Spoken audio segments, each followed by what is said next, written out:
Hey y'all, Monk Joseph tonight here with the Broken Buddha. Gonna have a fun topic here, closing out with all the other ones, the frustrations and stuff. What is a Vajra and how do I get one? This is gonna be a lot of fun because people are gonna probably want to tear this one down. Okay, let's cover it band-aid wise first. A Vajra is becoming a realized being, seeing the five visions, having that experience, having that is the Vajra, okay?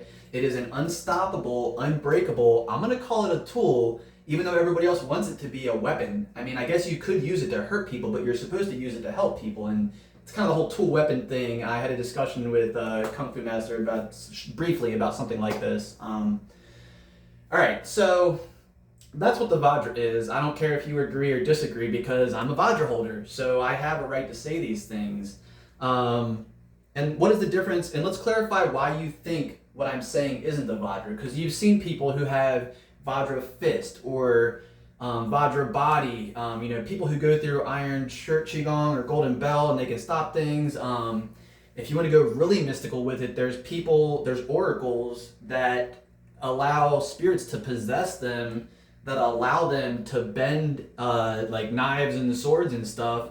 But even that is not the Vajra. That is an oracle allowing a powerful spirit to possess it, to bend a sword, to, I guess, convert people. I'm not entirely sure, to be honest, what their point is. But that is not the same. And now that we've covered that aspect of what you thought it was from what I tell you it is, now let's get into the meat of it. There's a huge difference between a Vajra holder and a Vajra master, okay? A Vajra holder, which is what I am, if I were to die right now, I would be able to follow the roadmap that I saw when I experienced the visions of realization, okay? And it would probably be a little tricky and scary, but not as much for you folks who haven't experienced it, or don't have any game plan for when they cross over. A Vajra master, right? These are the people that I'm looking for, and I may never find one. I drink tea with Vajrapani regularly, so I am not too concerned about it, and I do know how to do the training to get to where I need to be, but I am also trying to stick around here because it's my job to stick around here and not run off too soon as a Vajra holder.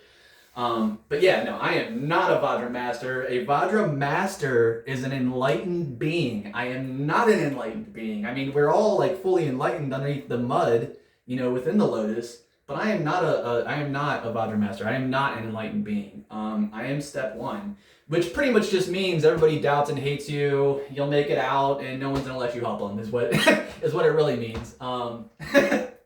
But yeah, so that's the difference, man. Like a Vajra, like. I could knuckle up and try to finish my training and, try to get back to the five wisdoms, but a Vajra master can take his Saturday and go talk to the five wisdoms and get some information or whatever that they get there. I didn't have the karmic traces to remember what they said. I mean, anybody who knows their scriptures and their enlightenment training understand the concept that, oh, well, that makes perfect sense. Yeah, I mean, you had enough karmic traces to experience realization, but not enough to remember what was said to you. And even before I read what the scriptures said that it meant, I knew what I experienced. And then when you verify in the books, like right afterwards, it's like they describe pretty good. It's not exact, but when you do read it in the books, you're like, holy crap, that was realization. And you're never ready. I've had some the realization, and I've had it come back up. I've gone back into it. I've started to do some Vajra Master training and it goes okay, but it's like everything is just so spiritually tumultuous when you're doing it. And yeah, if it was easy, everybody would do it and everybody would already be a Vajra Master. So there you have it. And why is it an unbreakable, unstoppable tool? Well, I've seen Ultimate Reality, and I no longer am running on a continuity of information. So I have a single piece of a thing that I've seen, but I still don't know, right? And so, you can take my life from me, but it doesn't really have the same problematic stigma or, that it used to, right? Because it's more like, I don't want to use this analogy, man, but it's kind of like a Jedi where it's like, strike me down and I will become 1,000 times stronger. I mean, if you follow the scriptures, when I die, I mean, I'll be guiding some of you fools, and it's not going to be what you think it's going to be. So, anyway, so that's it. That's what a Vajra holder is. Despite whatever you think or whatever movie you saw, it is an enlightenment thing. It is not a fighting thing. I mean, it'll make you a better fighter. I know that if I have to defend a large group of people, I'll be better at it because I'm not worried about dying. All right, there you have it. Thank you so much for your time.